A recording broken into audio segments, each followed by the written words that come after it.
Multimeter कसं असतं किंवा याला मल्टीमीटर किंवा क्लॅम्प मीटर हे कसं वापरतात, याच्यामध्ये कुठले कुठले फंक्शन आहेत ते आपण बघणार या पद्धतीने. याने काय होतो, करंट चेक होतो. याच्यात तुझा फेज ज्यावेळेस वायरचा इन्सर्ट करून तू याच्यामध्ये किती प्रवाह जातो, म्हणजे किती करंट फ्लो होतो हे तू याच्यामध्ये शिकू शकतो.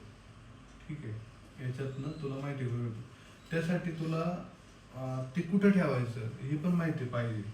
मग त्यासाठी तुला याच्यावरची जी दिलेली सांकेतिक खूण आहे, म्हणजे ते कुठल्या प्रोग्रामवर कुठं सेट करायचं आणि काय तुला मेजर करायचं, त्या पद्धतीने हा नॉब सेट करायचा जातो. ओव्हरव्ह्यू बघ, हे MT87 मॉडेल नंबरचं मल्टीमीटर आहे.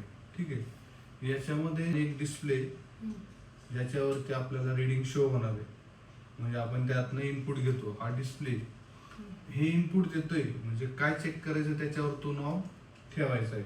व्होल्टेज असेल, करंट असेल, रेजिस्टन्स असेल, वॉट एव्हर जेवढे फंक्शन आहेत तो यामध्ये चेक करता येतात. ह्या दोन प्रोबच्या साहाय्याने छोटे छोटे कंपोनंट आपल्याला चेक करू शकतो. सप्लाय चेक करू शकतो, असेल डायोड असेल, जे आपले इलेक्ट्रॉनिक्स मधले कंपोनंट्स असतील ते या दोन प्रोबच्या साहाय्याने चेक करू शकतो. इथे इथे काय आहे, सिंबल आहे. कशाचे सिंबल आहे, वोल्ट म्हणजे हा कसला सिंबल आहे असा. तुला तर हे सिंबल पहिले दाखवतो. सिंबल नंबर 1 हा म्हणजे काय, व्होल्ट. व्होल्ट याने काय चेक करता येतं, व्होल्टेज. त्याच्यानंतरचा पुढचा सिंबल काय आहे, हेडफोन सारखा आहे, म्हणजे हेडफोन सारखा आहे, त्याला ओहम म्हणतात. ते कशाचं, रेजिस्टन्सचं ओहम. ओहम ते काय चेक करतं, रेजिस्टन्सचं एकक आहे. रेजिस्टन्स त्यांनी चेक करत येतो, रेजिस्टन्स चेक करत येतो. आणि पुढचं जे आहे ते कसला सिंबल आहे, डायोडचं सिंबल. हा पुढचा जो सिंबल आहे हा डायोडचा सिंबल आहे, बरोबर ना. याला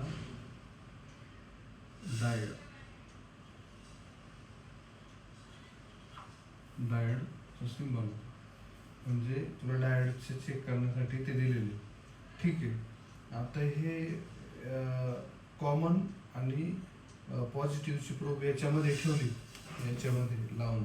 मग तू कॉमन सप्लाय चेक करायला तरी कॉमन बोर्डमध्ये टाकून, आता सपोज आपल्याकडं सिंगल फेज सप्लाय, त्याला पॉझिटिव्ह निगेटिव्ह असतं, तर हे कॉमन जे आहे तू निगेटिव्हमध्ये टाकायचं, पॉझिटिव्हमध्ये फेजमध्ये तुझी व्होल्टेजची वायर जाईल, म्हणजे रेड वायर जाईल. मग ते ज्यावेळेस तू हा प्रोब हा जो नॉब आहे हा तू व्होल्टेजवर सेट केला, म्हणजे आता इथं दिसते. आता पहिले आपण याची माहिती घेऊ, मग ते सांगू. याच्यामध्ये हा पहिला जो पॉईंट आहे तो काय, ऑफ. दुसरा पॉईंट आहे काय, 200K ओहम. त्याला काय म्हणायचं, ओहम म्हणजे रेजिस्टन्स, म्हणजे 200 किलो ओहम पर्यंत त्याच्यामध्ये तू मोजू शकतो. त्यानंतर डायोड प्लस हे बझरचं चिन्ह आहे, हे बझरचं चिन्ह. तुला एखादी वायर ब्रेक आहे तर ती चेक करण्यासाठी ते लावावं लागतं. त्याने तुझं कंटिन्युटी म्हणजे काय असतं माहिती का. आता सपोज तुझ्याकडे काय आहे, कंटिन्युटी म्हणजे काय असतं, तू काय काय पाहिलेलं आहे इक्विपमेंट कंटिन्युटीचे. हॉर्न आहे, हॉर्न माहिती आहे तुला, किंवा वाइंडिंग असते. हॉर्न काय असतो, असा हॉर्न असतो, त्याच्यामध्ये कॉईल असते. हे मॅग्नेटिक याला सप्लाय दिला ना तर काय होतं, याचा पॉझिटिव्ह हे निगेटिव्ह, त्याला 12 व्होल्ट सप्लाय देतो, तेव्हा हॉर्न वाजतो गाड्यांमध्ये, नाही का. स्विच दाबला, आता याला स्विच असतो, हा स्विचचा सिंबल आहे थोडक्यात. हा स्विच पॉझिटिव्ह. एक सर्किट तयार झालं, इथनं बॅटरीतनं सप्लाय गेला याला, हा स्विच दाबला की हॉर्न वाजतो, पुश स्विच असतो ना त्याला. तर यामध्ये काय असतं, ज्यावेळेस तुझं हॉर्न वाजतच नाही म्हणजे काय, ज्याच्यामधली कॉईल जी आहे ती कुठेतरी ओपन झाली, म्हणजे अशी ओपन करू आपण. इथनं सप्लाय गेला, स्विच दाबला, हा स्विच कनेक्ट झाला, इथं सप्लाय आला, पण इथं येऊन थांबला, पुढे गेला का, नाही गेला.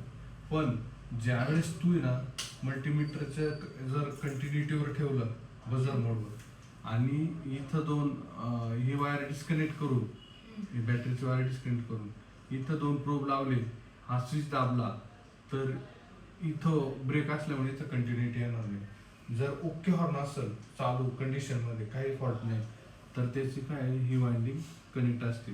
मग तुला इथं बझर येणार ऐकायला यायचं की बाबा ही वायर जोडली, कंटिन्युटी झाली, ओके. त्यासाठी ही कंटिन्युटी वापरली जाते. पुढचं काय दिसतंय याच्या 600 व्होल्ट. पुढं सिम्बॉल काय एसीडीसीचा सिम्बॉल माहिती आहे तुला?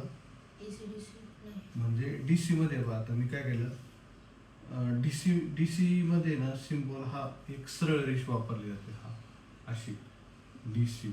काही मल्टीमीटर मध्ये कसं दाखवलं जातं त्याच्या खाली डॉटेड पण दाखवलं जातं म्हणजे असं. तो ACचा. हा डीसीचा सिम्बॉल आहे. एसीचा कसं असतं अल्टरनेटिव्ह करंट म्हणतात. हा डायरेक्ट करंट म्हणजे एका सरळ रेषेत वाहतो तो. त्याला सरळ रेषा असली तरच तो वाहतो. तो असा कमी फ्रिक्वेन्सी कमी नाही. इथं 12 दिलं तर ते 12. व्होल्टेज ड्रॉप होणं म्हणजे काय की हा जो आहे ना या पद्धतीत हा एसी, याला अल्टरनेटिव्ह करंट म्हणतात. याच्यामध्ये काय होतं व्होल्टेज कमी जास्त होतं, फ्रिक्वेन्सी कमी होती वाढती जास्त होती. म्हणजे हा बदलू शकतो, हा बदलत नाही. हा एका प्रवाह एका रेषेत वाहतो. हा डीसीचा सिम्बॉल आहे. मग इथं बघ तुला काय दिसतंय इथं 600 व्होल्ट DC. डीसी म्हणजे तू 600 व्होल्ट डीसी इथं मोजू शकतो, म्हणजे बॅटरी व्होल्टेज घेऊ शकतो इथं रेड आणि ब्लॅक प्रोबने.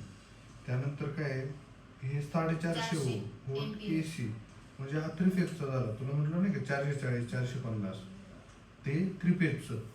2 फेज मधला दबावाला जी व्हॅल्यू येते ते 3 फेजचं व्होल्टेज झालं.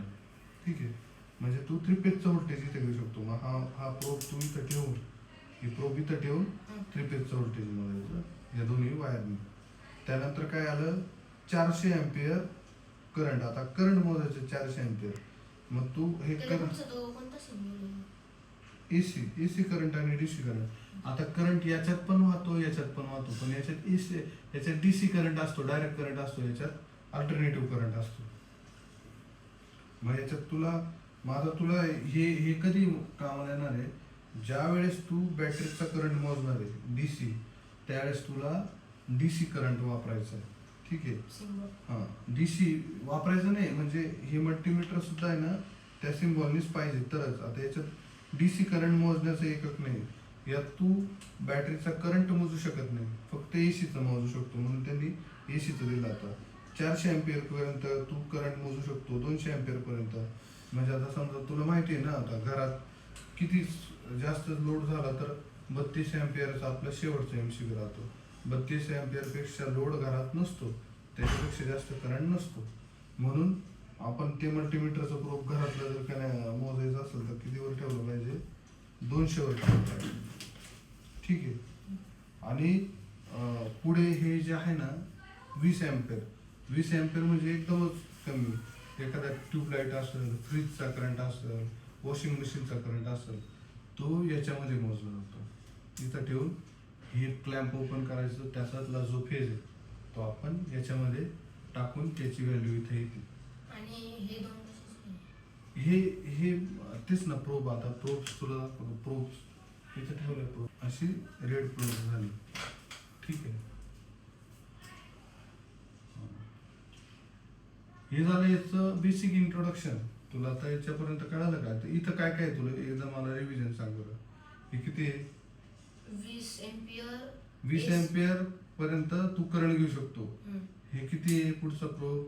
200 अँपिअर. 200 अँपिअर पर्यंत लोड घेऊ शकतो. त्याच्यानंतर 400 अँपिअर. 400 अँपिअर. त्याच्यानंतर 450 व्होल्ट. ओके. त्याच्यानंतर 600 व्होल्ट डीसी. ठीक आहे, हे अँपिअर सगळे एसी आणि आता हे डीसी. याच्यात काय सांगितलं तुला मी? डायरेक्ट चेक करू शकतो आणि कंटिन्युटी. बरोबर, ते कसं चेक करायचं ते तुला सांगितलं इथं. आता हा हॉर्न आहे समजा, ही कॉईल आहे, ही जर मध्ये ब्रेक असेल तर ते लावून. कळालं तुला? आणि त्यानंतर हा रेजिस्टन्स आहे, म्हणजे जो विरोध असतो सर्किट मधला तो मोजण्यासाठी हे एकक वापरलं जातं. किलो ओम मध्ये मेगा ओम मध्ये याचं पण खूप सारे, म्हणजे तू मोटर चेक करू शकतो, तू हॉर्नचा सुद्धा रेजिस्टन्स असतो. आता याला 1.1 ओम किंवा 2 ओम 5 ओम अशी तिथं व्हॅल्यू येते. ती व्हॅल्यू त्याच्याने मोजली जाते. म्हणजे हा हॉर्न आहे का नाही हे चेक ओके का नाही हा चेक करण्यासाठी दोन पद्धतीने चेक करू शकतो. एक कंटिन्युटीने, पण कंटिन्युटीने काय होईल, आता ही कॉईल अशी आहे बरोबर, आता ही ओपन असली तर कंटिन्युटी येणार नाही बरोबर. मग आता ही क्लोज आहे मग कंटिन्युटी तुझी येते. पण ही कॉईल जर शॉर्ट असेल तरी कंटिन्युटी येईल. म्हणजे तुझा हॉर्न खराब असला, तो शॉर्ट असला तरी कंटिन्युटी येईल. म्हणजे कंटिन्युटीवर एवढा भरोसा ठेवायचा नाही. मग हे तुला कुठनं चेक करता येईल, तुला हे ओम वर चेक करता येईल. रेजिस्टन्स असेल तो मेजर करायचा. इथं जर ठेवलं किंवा इथं ठेवलं का तुला त्याची व्हॅल्यू येईल. 4 ओम 5 ओम 10 ओम जी काय असेल ती, या कॉईलची जेवढी व्हॅल्यू आहे ना तेवढी रेजिस्टन्स मध्ये तुला इथं शो होईल. मग त्यानुसार तुला कळतं की हॉर्न ओके का नाही. कंटिन्युटीवर फक्त एक साधारण वायर जर असेल तर इथनं एक वायर तिथपर्यंत गेली, मग ती मधनं ओके आहे का नाही ते चेक करण्यासाठी तू कंटिन्युटी वापरू शकतो. हॉर्न जे इलेक्ट्रॉनिक्स कंपोनंट आहे त्याच्यासाठी तुला त्यांचा रेजिस्टन्स मोजावा लागतो. या सगळ्या गोष्टी स्टेप बाय स्टेप तुला पुढं कळतील. अजून याच्यानंतर हे ऑफचं बटन आहे. याला अजून एक बटन आहे हे होल्डचं. म्हणजे आता तू इथं लावलं, इथं किती वोल्ट आहे 12 वोल्टची बॅटरी असेल तर इथं लावलं तुला इथं 12 वोल्ट आलं, पण ते तुझ्या लक्षात राहत नाही. मग हे होल्डचं बटन दाबलं ना, जी व्हॅल्यू आली ती स्टेबल राहते, इथं होल्ड राहते. तर हे कळतंय की 12 वोल्ट आले. ओके. आता आपण याचं लाईव्ह एक्झाम्पल घेऊ.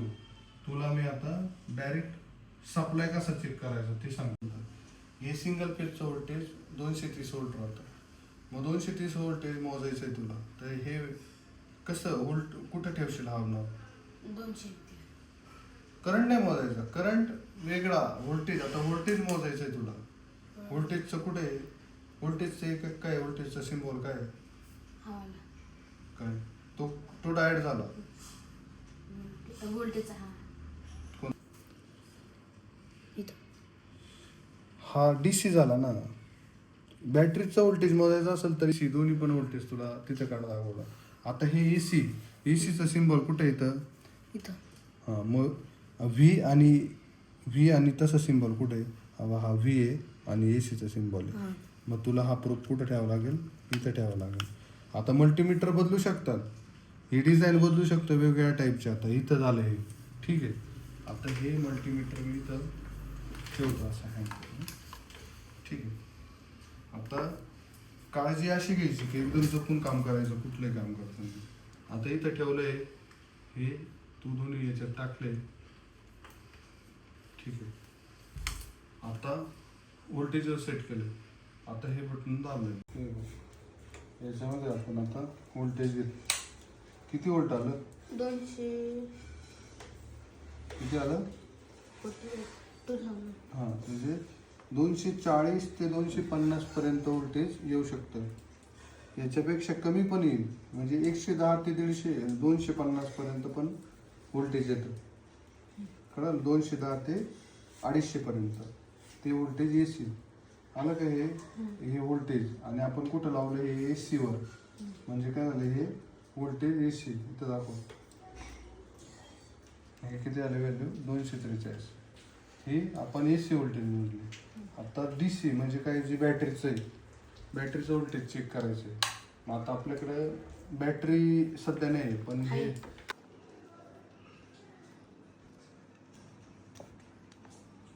डाऊन आहे पण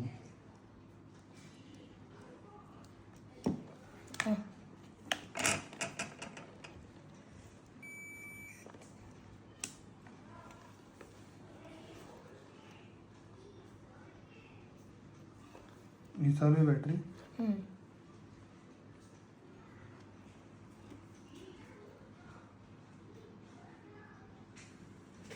नाही दाखवते. मॉडेल नंबर लिहिलेला आहे, पार्ट नंबर लिहिलेला आहे, PDT 8 चॅनल म्हणजे किती चॅनलचं आहे. हां ठीक आहे. त्याची किंमत लिहिलेली.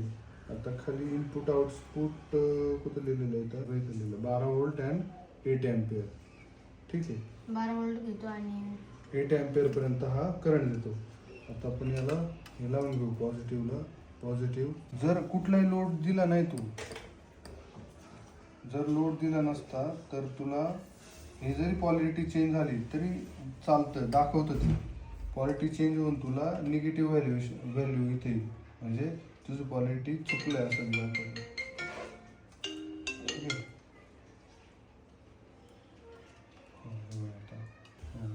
हे बघा आता हे जोडतोय आपण.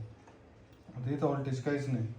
आता आपण याला सप्लाय दिलं, बटन चालू केलं, किती आउटपुट आलं 14 व्होल्ट. आता हे CCTVचा हा पॉवर सप्लाय असल्यामुळं तो 2 व्होल्ट जास्त देतो की कारण काय त्याला 100 मीटरपर्यंत पॉवर पोचवायची असते. मग ती ॲज ॲक्च्युअल तिथं 12 गेली पाहिजे, व्होल्टेज ड्रॉप होतं 1-2 व्होल्ट, म्हणून त्यांनी 14चं दिले. 12 ते 14 CCTVसाठी वापरला जातो हा सप्लाय. याच्यामध्ये चालू केलं गेलं इथं लाईट लागला म्हणजे काय इनपुट आलं त्याने आउटपुट दिलं. ठीक आहे. हा DC सप्लाय चेक करण्यासाठी हे वापरलं जातं. प्रॉप कुठं ठेवला आपण, प्रोब कुठं ठेवला, प्रोब कुठं लावला, व्होल्टेज DCचं सिम्बॉल. सुरुवातीला इनपुट चेक करायला कुठं लावला होता, इथं व्होल्टेज AC सिम्बॉल. कळलं. म्हणजे आता तुझं काय काय झालंय, ऑफचं झालं रेजिस्टन्सचं. आता रेजिस्टन्सचं घेऊ आपण एक एक पॉच. आपल्याकडे ही मोटर आहे. या मोटरमध्ये तुला हे रेजिस्टन्स मोजायचं आहे किती, हिचा रेजिस्टन्स, हिच्यात पण वाइंडिंग असते छोटी. मग आपण काय केलं, हे रेजिस्टन्सवर प्रोब लावली. ठीक आहे. रेजिस्टन्सवर प्रोब लावली आणि इथं खाली बसूया आपण. आता इथं काय करायचं, आपण काय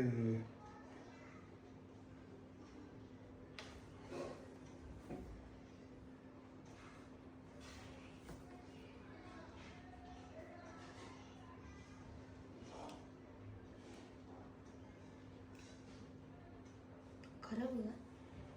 मोटर खराब आहे. दुसरा आहे का काय. आता हे SMP मध्ये पण रेजिस्टन्स असतो, याच्यात वाइंडिंग असते ना, तर त्या वाइंडिंगचा रेजिस्टन्स आपण हे मीटर जे आहे हे आपण ओमवर ठेवून प्रूफ त्याचे आपण रेजिस्टन्स घेऊ. किती आला हो, 2.4. हां 2.56 ओम याचा रेजिस्टन्स आहे. अशा प्रकारे रेजिस्टन्स मोजला जातो. मग वाइंडिंगचा घेऊ शकतो. वाइंडिंगमध्ये काय येतं, हॉर्न येतो बरोबर. तुझा कॅपॅसिटरचा पण रेजिस्टन्स असतो. डायोड नाही, डायोडचा नसतो. डायोडचं वेगळे डायोड चेक करायसाठी वेगळं हे ना, डायोड चेक करण्यासाठी हे का. हां हे वापरलं जातं ना हे रेजिस्टन्स बरेच असतात. बरेच इलेक्ट्रॉनिक कंपोनंटमध्ये वेगवेगळ्या टाईपचे रेजिस्टन्स असतात ते मोजण्यासाठी. आता रेजिस्टन्सवर तर व्हॅल्यू असतील, त्या व्हॅल्यूनुसार इथं व्हॅल्यू आली पाहिजे असं त्याचं आहे. आता तुझं काय झालं, रेजिस्टन्स झालं, कंटिन्युटी झाली. कंटिन्युटी परत दाखवतो तुला. आता ही वायर आहे सपोज, कोणती, ही वायर आहे तुझी, ही खूप लांब वायर आहे, ही खूप लांब वायर आहे, किंवा ही POP ते सिलिंगमध्ये ही वायर चेक करायची तुला, ब्रेक आहे का. मग तिच्या एका टोकाला हे कंटिन्युटीवर ठेवायचं, एका टोकाला ते टोक जोडायचं कुठं, मल्टीमीटरचं प्रोब, आणि दुसऱ्या टोकाला दुसरी प्रोब जोडायची. आला आवाज. म्हणजे ही वायर काय ओके. आता थोडक्यात ही वायर दाखवतो. ही वायर आहे, हे मध्ये ब्रेक चेक करून घे, पहिले चेक करते वायर. ही चेक करून दाखव त्याला कंटिन्युटी. ही मध्ये आता खूप लांब लांब वायरी असतात, मग मध्ये कुठेतरी ब्रेक आहे. आता ही ब्रेक झाली, ठीक आहे, ही ब्रेक झाली वायर. मग कंटिन्युटी येईल का, नाही येत. ज्यावेळेस वायर ओके असली, अशी टच असली तर कंटिन्युटी येते. ही वायर तुझी तुटली, कोंदराने खाल्ली, किंवा आणखीन बरेचसे प्रॉब्लेम होऊ शकतात. नॅचरली वीक झाली, बेंड झाली, तुटती अशी, मग कंटिन्युटी जाते. म्हणजे ही वायर नॉट ओके. ही वायर ओके, लांब बसला, हिची कंटिन्युटी येते बरोबर ना. वाचते हा तिचा विरोध पण दाखवतं कधी कधी. आता याच्यामध्ये हे बघ, याच्यामध्ये अशा पद्धतीने हे मल्टीमीटर आपण याची थोडक्यात माहिती घेतली. याच्यामध्ये कुठले कुठले फंक्शन्स आहे, काय काय चेक करता येईल, याच्यामध्ये प्रॅक्टिकल व्हिडिओ हा आपण घेतलेला आहे. थँक्यू.